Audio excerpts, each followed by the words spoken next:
কি বলবেন আজকে প্রস্তুতি সভা নিয়ে?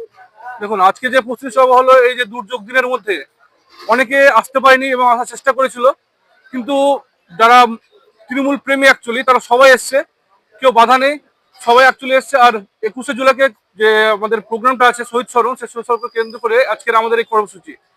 আর 21শে জুলাই যে কি হয়েছিল সেটা আমাদেরকে প্রথমত জানতে হবে, যে সেদিন যে শহীদ হয়েছিল যুবকগুলো, তাদের উদ্দেশ্য এবং তাদেরকে মানে যাতে আজ অব্দি মানুষ যে মনে রাখছে, এটাই অনেক আর কি। কারণ মানুষ ব্যস্ততার মধ্যে অনেক হয়ে পড়েছে।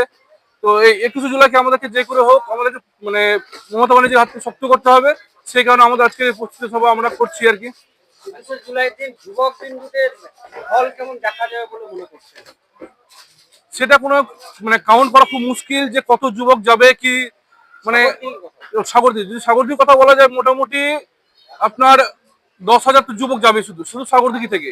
আমাদের সাগরদ্বীপ পুরো ব্লক থেকে, সাগরদ্বীপ পার্টিকুলার অঞ্চল বলছি না, সাগরদ্বীপ ব্লক থেকে 10,000 যুবক আমরা যাব এবং সেখানে গিয়ে শহীদ স্মরণে গিয়ে আমরা সব পায়ে পা মেলাবো। আচ্ছা, ওই শহীদ স্মরণে মমতা ব্যানার্জি মুখ্যমন্ত্রীর কাছ থেকে কি বার্তা পেতে চলেছে?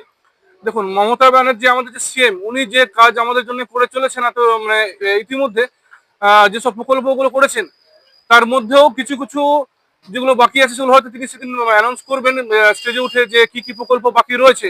সে আশাতে আমরা আছি এবং আশা করছি যে আগামী দিনে যেসব জিনিসগুলো বাকি রয়েছে, যেসব প্রকল্পগুলো ছোট ছোট প্রকল্প রয়েছে, সেগুলো হয়তো আমরা সেদিন জানতে পারবো, এই আশা রাখছি আমাদের দিদির কাছ থেকে।